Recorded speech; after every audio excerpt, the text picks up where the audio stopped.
Hey guys, welcome back. Today we're going to have a chat with Callum. He's the creator and host of the Young Blood podcast. We have a chat of the reason why he started this podcast, his visions for the future, and just all things mental health. So I hope you enjoy, and let's get on with the chat.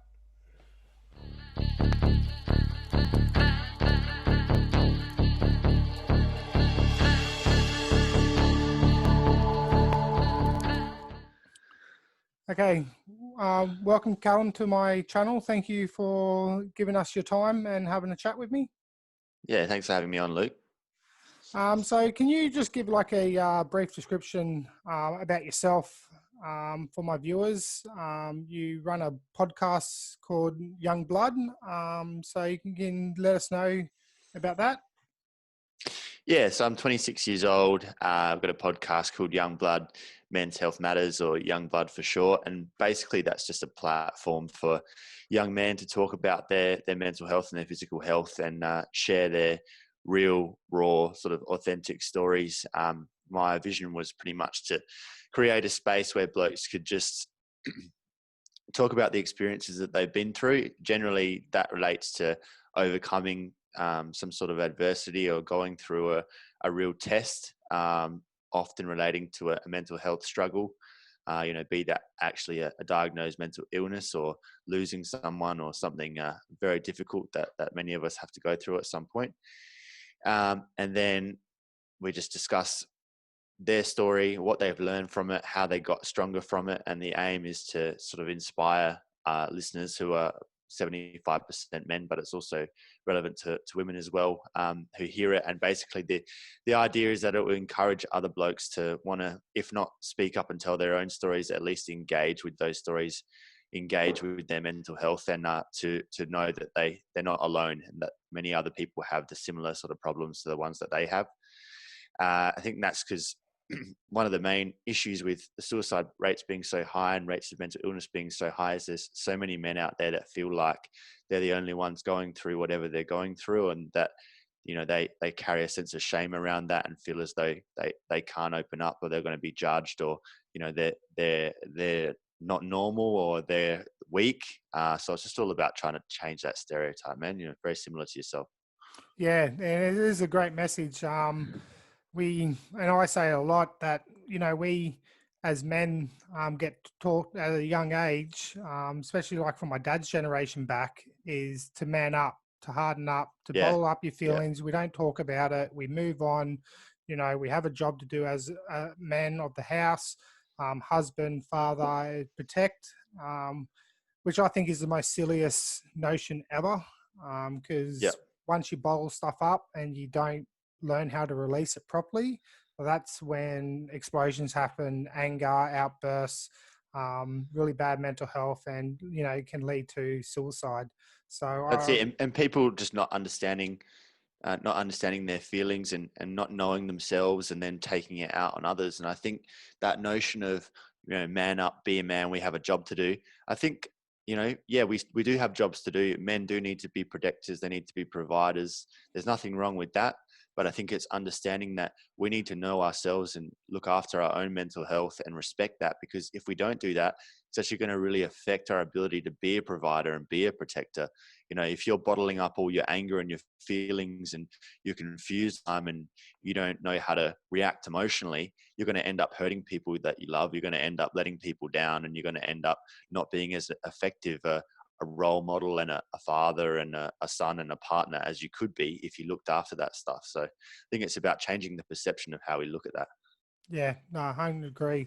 So I was looking through your Instagram, and I heard you said that you're a journalist. So how did a journalist get into doing podcasts about mental health? Yeah. So, uh, yeah, I've really picked it up in the last 9 months or so, and it's really become my passion. It's definitely the thing that I'm most proud of out of everything that I've done so far in my life, just because hopefully I believe it delivers something positive to the world that actually contributes something to others that is useful to them. And I think, you probably agree there's no better feeling than feeling like you're actually adding something that is potentially helping people. And it certainly helps me with my own mental health as well, as I have these sorts of discussions. So yes, I'm a journalist. I was a TV reporter for the past 4 years, initially in regional South Australia, and then actually in Townsville for a while as well, which is not too far from you, I think, in Toowoomba. Yeah, I used to live in Townsville for 20 years, so I know Townsville very Oh, well. okay. Yeah, right. Yeah, you never get used to the temperature though, hey? No. Unbelievable humidity up there. Yeah. So yeah, I worked there for about a year and a half, and then I've come back to Adelaide, where I'm from originally, and I just spent 2 years working for 7 years in Adelaide here. So doing all manner of stories. I've told thousands and thousands of stories over my career so far, but with commercial news, as I'm sure everyone's aware, and often the criticism that it gets is it's all very negative. It's often focused on whatever the awful thing is that happened that day, and in sort of in many cases a necessary evil, because whether people like to admit it or not, they want to know about those things. But it gets hard after a long period of time, sort of thinking, am I bringing positivity to the world? Am I uplifting people, or am I doing the opposite? And so that's sort of the point that I reached, where I felt a lot of the time like I was doing my job, but I was, if not adding to the pain, I wasn't helping. I wasn't, it didn't make me feel good. And not that I was doing anything wrong, but when you spend every day at a house fire, or a stabbing, or a home invasion, or a shooting, or a fatal car accident, they're not nice scenarios to be around. You're dealing with people on the worst day of their life, and they're often not too happy to see you, and you're not too happy to be there. So, that gets old after a while. But that's not the reason I started the podcast. I last year I lost a close mate of mine to suicide at the start of last year, which was a massive shock to me. The first time in my life that I've lost someone suddenly like that, who went well before their time. And that really shook me up. I think you hear that from so many blokes out there, have a mate or a loved one who's been touched by suicide, and it just changes their life and changes their perception.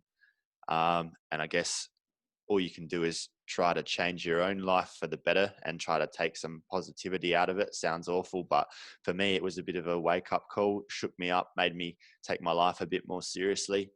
To that point, I'd been through some harder times, having to move across the country on my own and sort of survive in that, but I still had sort of rose colored glasses on about life, and thinking, you're invincible, as you do when you're a young man, and that sort of thing. And then seeing that happen to my mate just really reminded me that, you're not. And so surprising, because you hear the same story all the time, but I was close with him, and I had really deep, open discussions with him. He probably told me more than he tells most people, but I still had absolutely no idea that it was that bad. And it's, same old story, sadly, and people go, I know, I can't believe it. I just had no idea. And that's the scariest thing about mental health, is just, it's so insidious, it's so good at hiding, and people are so good at keeping it down until it erupts out of them, and something tragic happens. So that was a terrible experience for me to go through. And I just remember feeling like I wanted to do something about it. And I think, so many of us have that kind of a reaction when something that massive's happened to us. We want to feel like we can't bring them back, but it's like, you want to take some sort of action. And then looking into suicide more and mental health, and hearing from other mates around the place who'd been through similar stuff, and just realizing that it's such a massive problem. And we know the statistics that there's 8 suicides a day, and 6 of them are men, and 3 times the amount of men die by suicide as women. And it's just terrible statistics in this country. So anyway, I just thought, well, how can I use my journalism skills of interviewing and speaking to people to make some sort of a difference in this area? And one of the cameramen I worked with actually runs a podcast studio. So I sort of came up with this idea to basically get young blokes on, and it's called Young Blood because I'm really focusing on 15 to 35, just because that's my age group at 26, and also because I think there's just not as much out there for younger guys. There's not as many younger guys talking about it, and also that younger guy age group, there's a real problem with suicide and people not discussing those things. So that was really my motivation for doing that. Yeah. Sorry for your loss, but thank you for sharing that story. My I myself have had friends pass away from suicide. I've also tried to commit suicide with my mental health. Um, Luckily, it wasn't a successful attempt.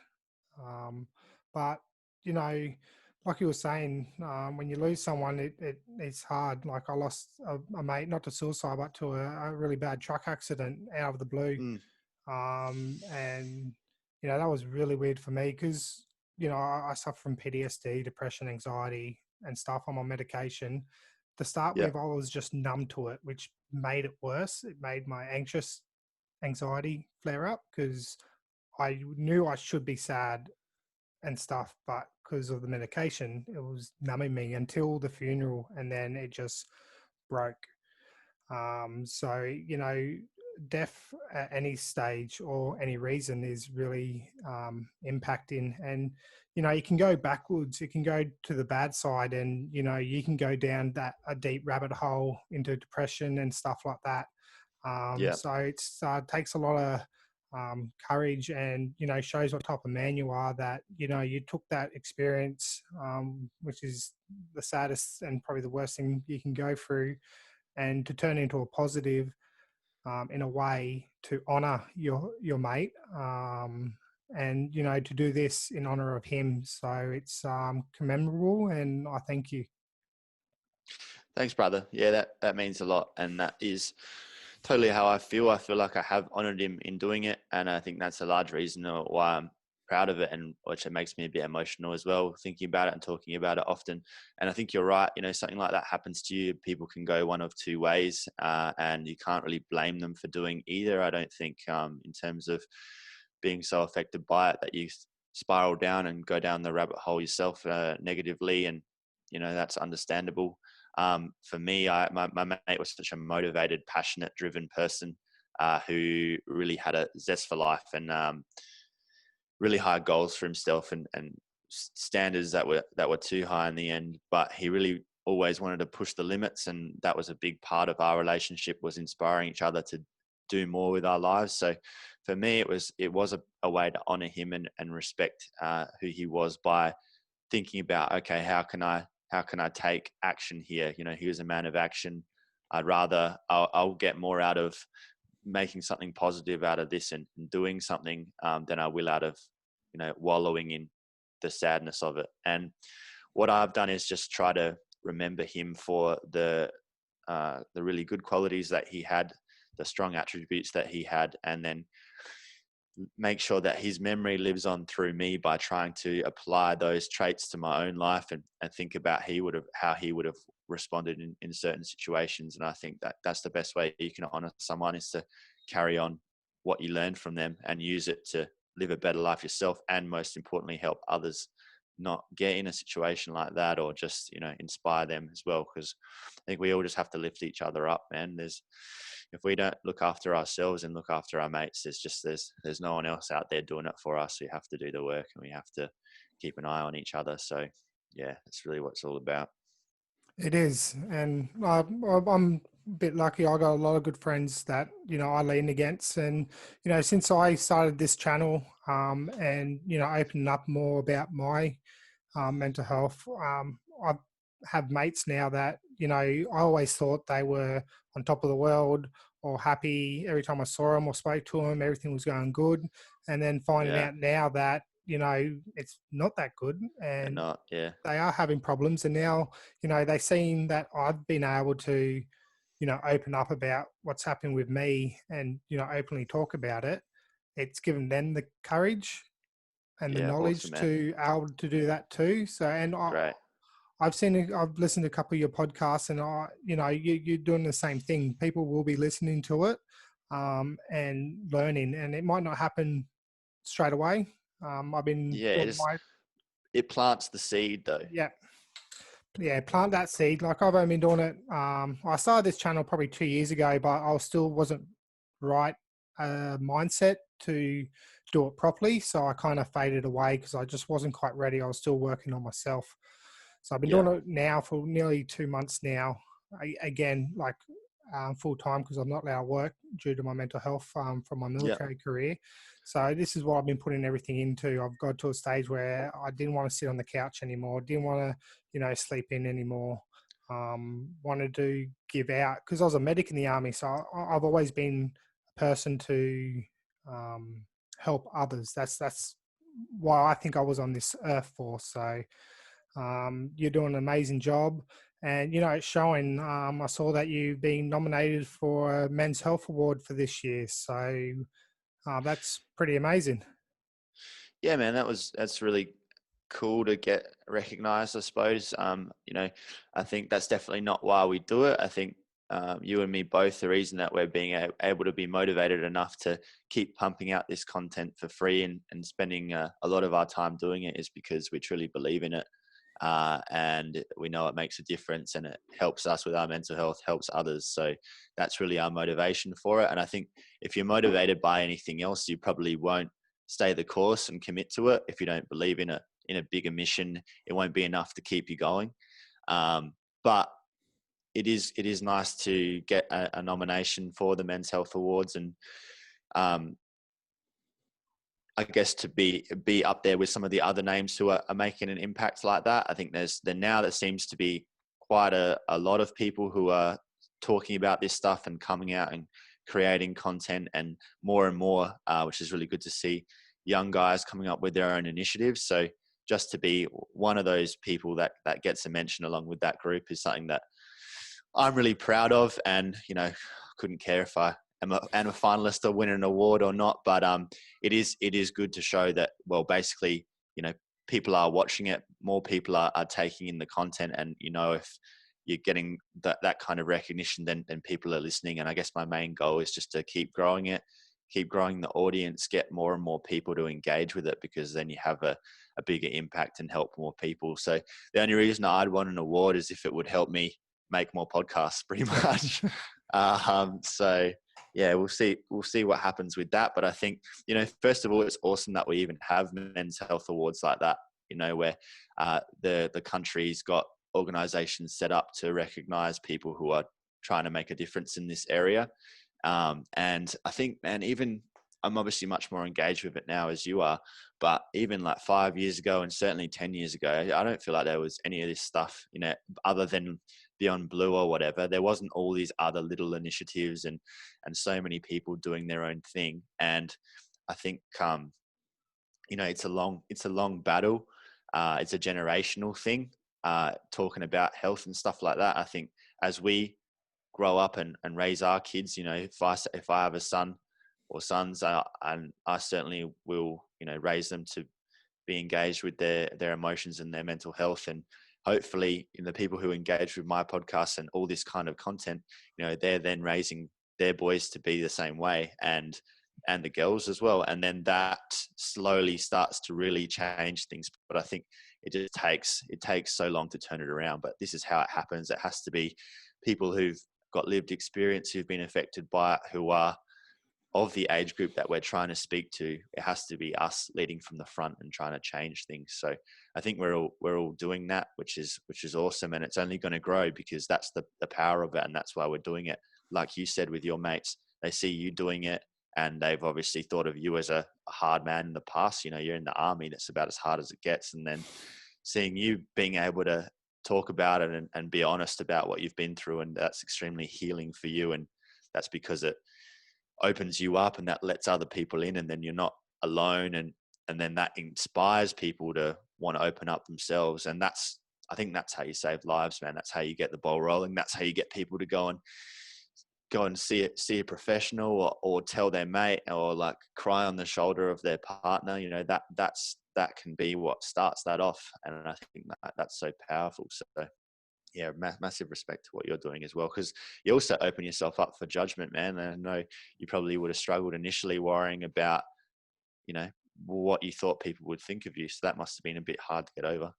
Yeah, I still have those things every time I do a video, I edit. I have that thought in the head, but I do counteract it. And like I've been training for this really for 7 years since I've started my recovery of my mental health, getting all these tools that help me to what's the word I'm looking for, to regulate my emotions. And when I have a very depressed state or anxiety or my anger outbursts, I focus on the good. So I'm like, yeah, I'm going to get some haters and they're going to probably ridicule me, especially because like my PTSD, the big one for me is my PTSD wasn't from combat. Mine was from a car accident that I had to go treat while I was over in Timor, and my Right. patient died. So there's a lot of people in the military and even the veteran community that don't believe someone can have PTSD without being in combat, which is a load of bullshit. But that's just Which their turns it into an ego thing as well, doesn't it? yeah. So I try to focus on the positive. Yeah, I'm going to get haters. I'm just going to pretty much just laugh it off, because if they're typing or interacting with my video or my post, that's more interaction. That means more people are going to see my post, which means there's more chance of helping someone who actually needs it. If I just help one person per video, I'm satisfied and I can deal with those haters and move on. So Yeah, perfect, man. And that's all you can hope for is, that was the same with me. I was like, if our podcast can help one person, then that'll be enough for me to warrant doing it. So I think that's the attitude that you got to have. And, be hard pressed to hate on someone like you for doing something like this. Like, you'd have to be a real cunt, wouldn't you? So I'm not allowed to say that. it's all good on my channel, man. It's all good. You'd have to be a real dickhead to like hate on someone for that. But I suppose anyone who has that kind of an attitude, it points to their own insecurities, and they're probably the people that need to look inside themselves and actually open up and have some of these conversations themselves, regardless. But yeah, I think you got to think about the people that you potentially help, and the idea of people not liking it or throwing it back in your face. That's generally your own insecurity and your own mind anyway. And you're thinking, oh, this person will think that, but in reality, that person doesn't care, and it's just in your head. So, you just got to fuck what other people think and put Yeah. it out there. And how much is it helping you with your recovery doing this? Dude, so much. Like since I've started doing this, it started the 2nd of April this year. I woke up and there was just a switch in my head, and it was like I'm done. I was a little bit overweight. I was around 103 kilos. Like I'm 6'1", so I'm not obese, but it was all in my gut, all in my face, all in my neck, and I hated looking in the mirror. I was starting to feel love for myself inside of the person who I am and what I've gone through. So then I wanted to, reflect what was. Reflect it. Yeah.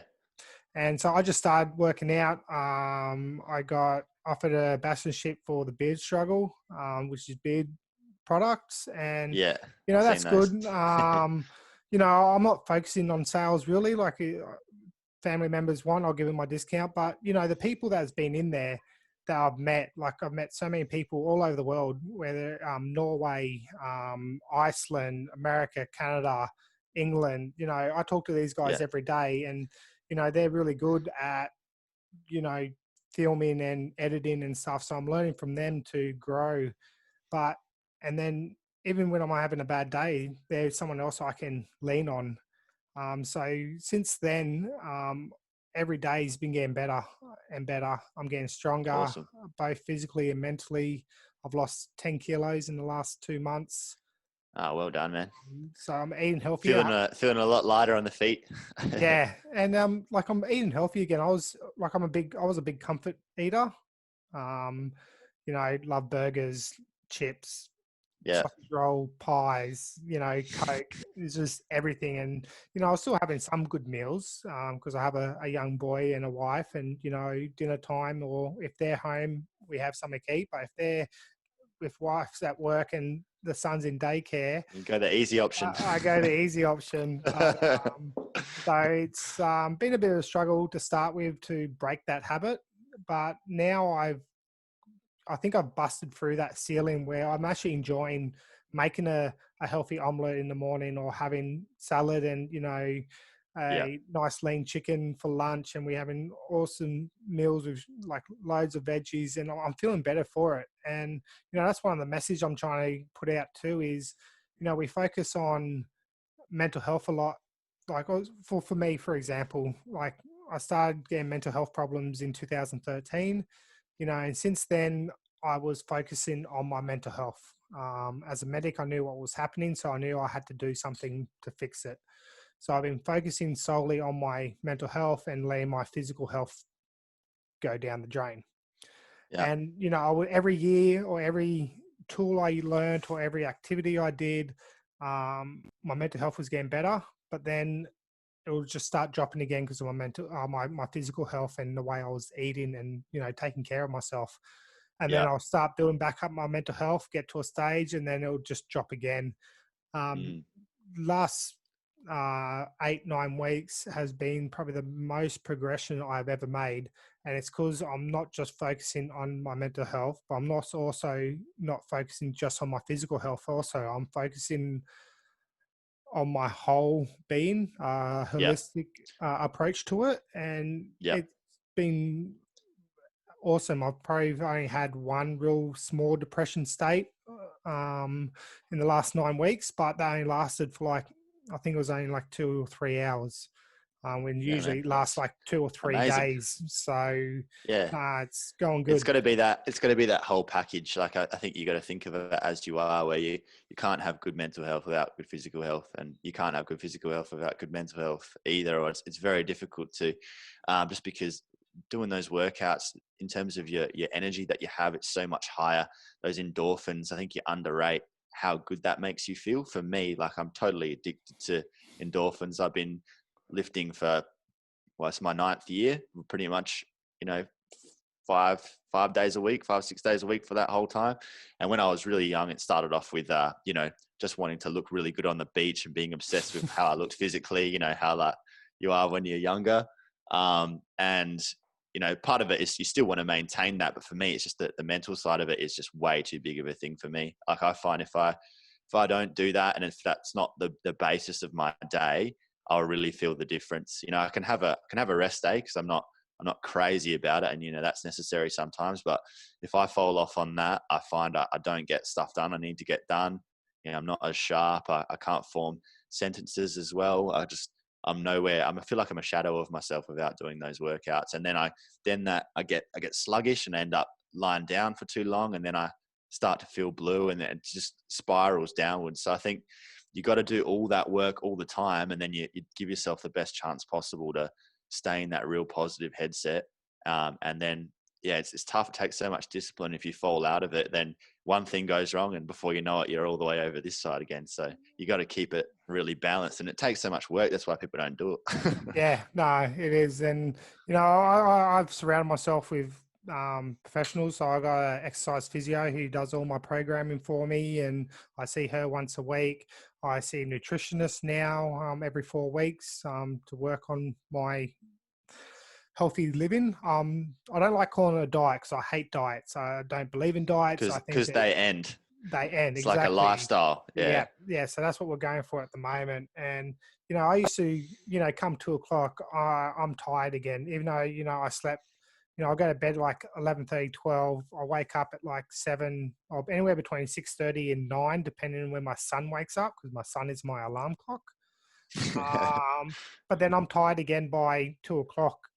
Yeah. And it's just a thing now, last 3 weeks since I've really got into, eating healthy, exercising 5 days a week. I got a home gym, so I do that Monday to Friday. And Nice. then the weekends are for family. That's when we do yard work. I live on a 7.5 acre property, so there's a lot of work to do. So that's, Put the boy uh, to work.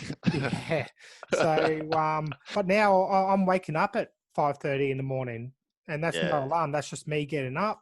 I have a coffee with the wife before she goes to work. Then I go do my workout. Then I come have breakfast, and then my son gets up, and then I'm got energy all day, and I'm Mm. eating Awesome, man. now. I'm eating dinner. Before I was having like breakfast at like 11 o'clock, and then dinner at like 6 o'clock, and that was it. And then Yeah. junk food like chips and chocolate in between. Now I'm having breakfast, lunch, dinner, morning tea, and afternoon tea, but all healthy. So Yeah, massive difference. yeah. So once I get Yeah, back to a good weight where I want to be, and I'm bulking a little bit. I want a little bit of more size and upper body. yeah, it's Um, winter. yeah, but I will go. Like I don't want to. I want to be able to go have, go have junk food, once in a while, Yeah, because I always think moderation, and everyone goes, "Oh, you can have a cheat meal now," and I'm like, "Well, I could, but I don't want to because I want to push through and really build this mindset and this belief yeah, in what I'm doing to where I don't even need to think about it. It's just let's do it. And then I can yeah. treat myself and go have, some chicken from KFC just Yeah, randomly that's it. And because and it's not going to matter. And in no, fact, you should do that really, because I think anytime you go to any extreme, it has that sort of danger to it where you can either take it too far or you can relapse on it and then fall off the planet again. It has to be really hammering that discipline into you. And for me, and what you're talking about is turning it into a habit where it's like it's automatic. Like it's not it's not that hard anymore. It's just what you do. It's just how you live. And I think where you're getting to is you get addicted to feeling really good. You get addicted to that endorphin rush and feeling like you've got heaps of energy.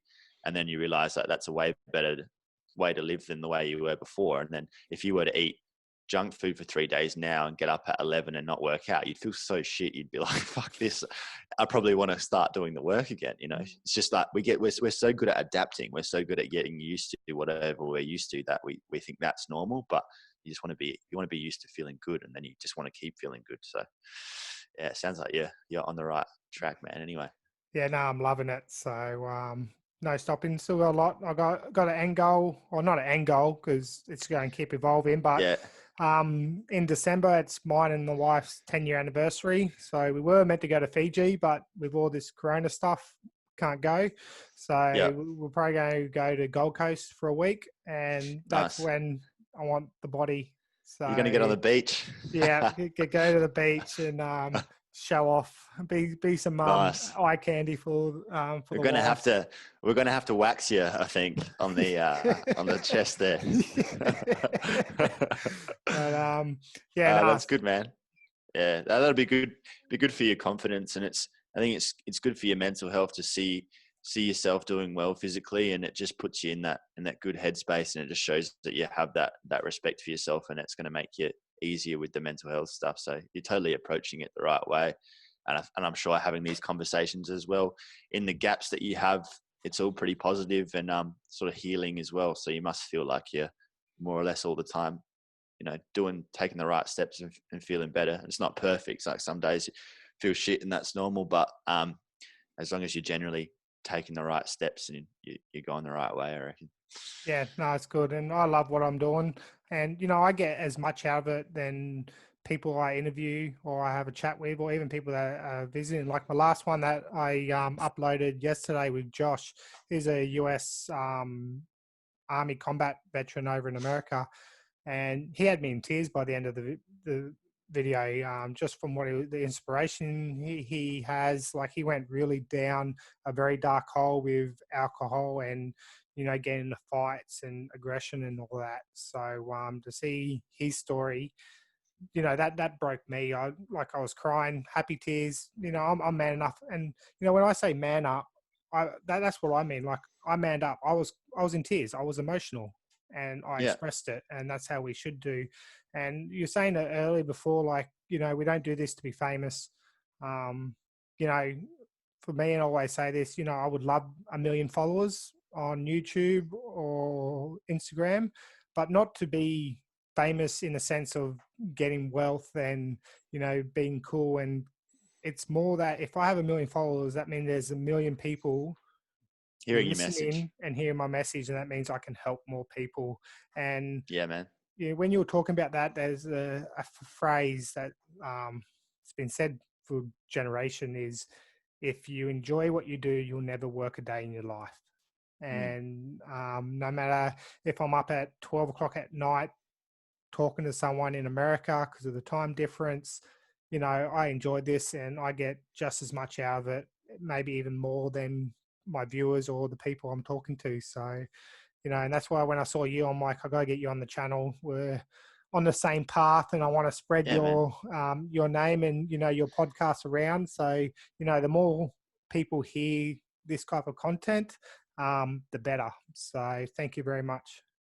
Yeah, absolutely, man. So it's a real pleasure to be able to come on, and I actually haven't been interviewed or been the other one asking the questions before, so it's a bit different for me as well. But I think the point is that um, we've got to be open to having as many of these conversations as we can, because we, as the guys trying to set the example, we've got to want to get our stuff out there as much as possible. And I think we're all the same. We're all um, driven for the right reasons, and our main thing is that we just want as many people as possible to hear our message, and that's because we want to plant as many seeds as possible, and hopefully have people having these conversations, because that could be the difference between life and death. And I've already, like, as I'm sure you have, man, I've always got someone speaking to me now, like messaging me, like people I don't, friends on my Facebook or whatever, but it could be someone I haven't spoken to for 7 years, right? And then they're just messaging me saying that they've been listening to it, and they've got heaps out of it, and then they start telling me a bit about their own story.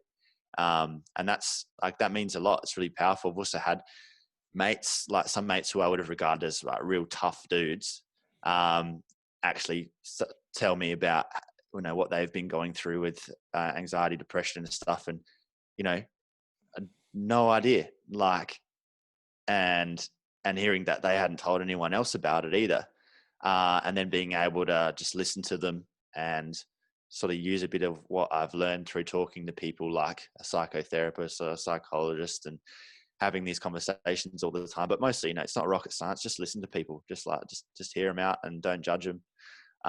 But just going like, fuck, man, the more you look, there's just everywhere. There's people who are wanting to speak out and be heard, and having these struggles. And so you just get more affirmation all the time that what you're doing is worthwhile. So I think that's got to be enough to motivate you to want to keep going. It is a selfless sort of a thing, but then, like you said, we do get so much out of it as well. So I love it. I love it too. I'd love to be able to turn it into a job. That'd be sick. Like if I could pay the bills with it as well. But yeah. For now, it's just definitely enough for me to be able to make it sustainable and keep it going as much as I can. And just want something to be able to look back on, or live in a way that like makes me proud and aligns with my values and makes me feel like I can be myself as well. I think the good thing about this medium is, you effectively have like a radio show, right? But no one had to give you that job. And then you don't have to follow the policy of whoever you're working for. You can just be yourself. Like obviously being a TV reporter, I had to fit into the mold of, working for 7 years in that professional organization and wearing the suit and stuff. And then, in some ways it doesn't feel like me, because I mean, like, look at me, man. I'm a bit like, I got a bit going on under the surface. So yeah, I think it's really cool that we have this sort of medium where we can just create something and just put it out there and not really care, how many people look at it, as long as someone gets something out of it. So that's awesome, bro. Respect. Yeah, and back at you. So I think that'll be time. So thank you very much. Is there anything else, like a final message you want to put out to my viewers before we sign off?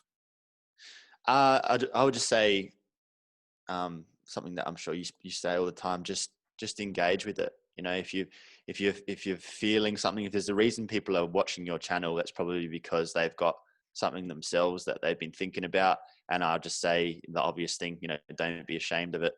Keep listening. If you don't feel like talking yet, at least engage with more content. Find out that there's so many more men out there that are experiencing something similar to what you're going through, and there's no shame in it. Just keep hearing those stories until you're ready to speak up and share your own, because when we share, that's where the power is, and that's where we make that change, and we save lives, and we feel so much better. And that's the way forward. So yeah, that's my message, bro. Yeah, well, thank you. Great message, and thank you for coming on. And keep doing what you're doing. It's an inspiration. It's awesome to see someone else, going along these lines. So thank you. Awesome, man. Thanks, Luke. Really appreciate it, bro. Thanks again to everyone that comes out and watches my videos. I really appreciate it, and I hope that this reaches someone that needs to hear it. If any of you guys want to go check out Callum and the Young Blood Men's Health Matter podcast and everything else. I'll put everything down in the description, including a link to go vote for Callum in the Men's Health Award. So that's it for this week, guys. I'm going to keep doing these videos. And yeah, until next time, stay safe and look after each other.